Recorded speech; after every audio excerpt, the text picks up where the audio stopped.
We are grateful to God for the current status of peace in Kenya and the effort to restore security in the north of Rift Valley.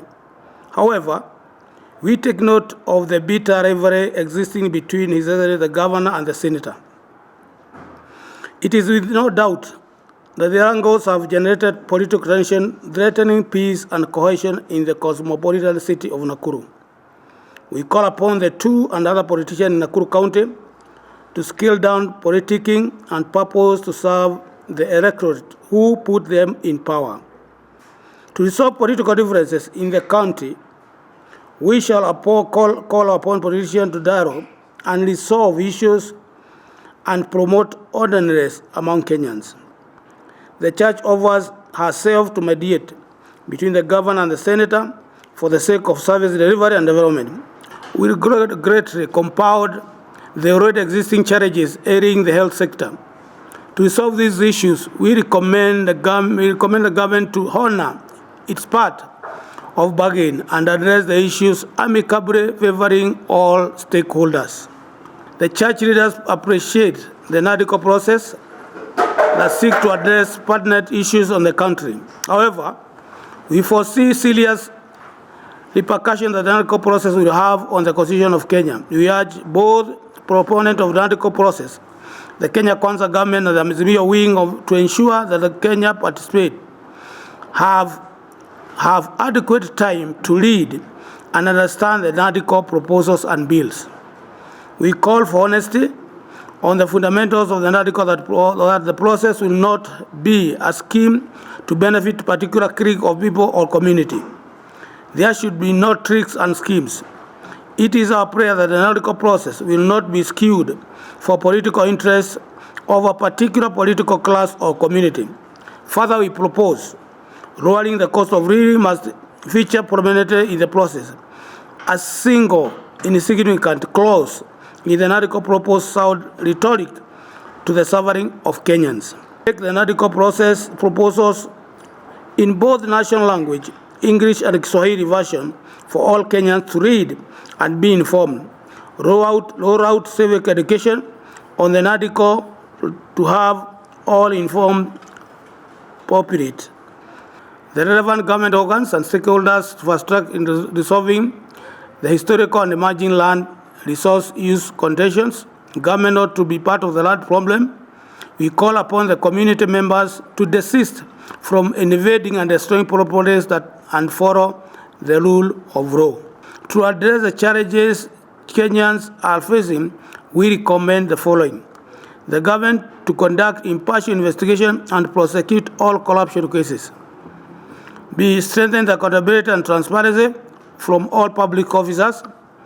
Public participation in all governance process, particularly in the budget-making process. We commend the government for the ongoing fight against the illicit brew production and consumption, and we ask the government to strategize in its effort to sustainable approach in ending the menace. This is our rallying call to our political leaders to engage in issue-based politics that will unite Kenyans and make Kenya prosper.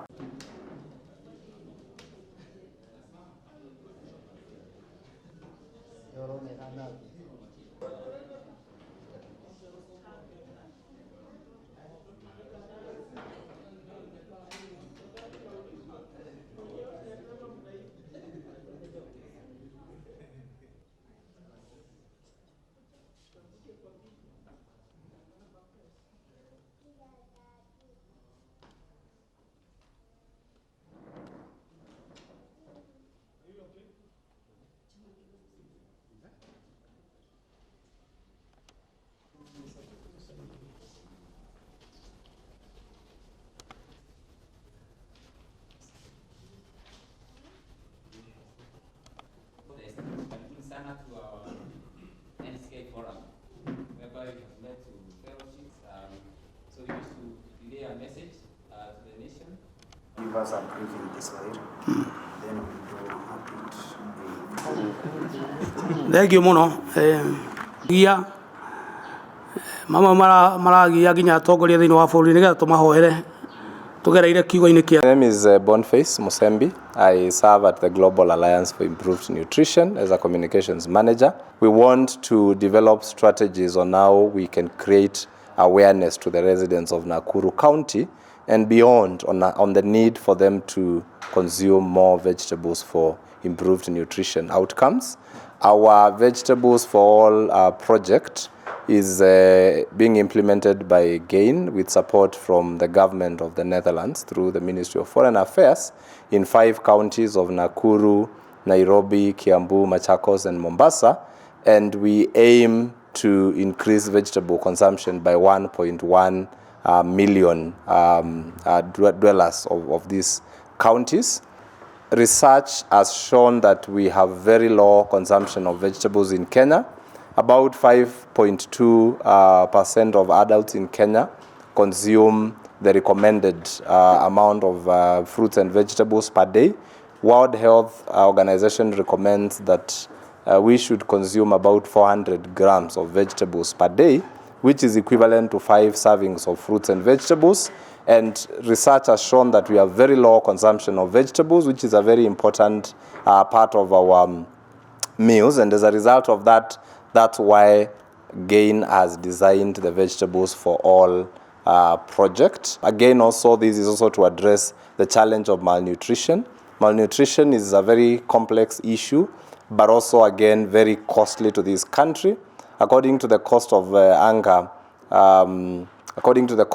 in Africa study that was conducted by the African Union in 2019, Kenya is losing about 373.9 billion every year as a result of malnutrition. And therefore, really, this means that we need concerted efforts from the government, the private sector, civil society, communities, the media, and all of us, really, to be able to address this challenge of malnutrition.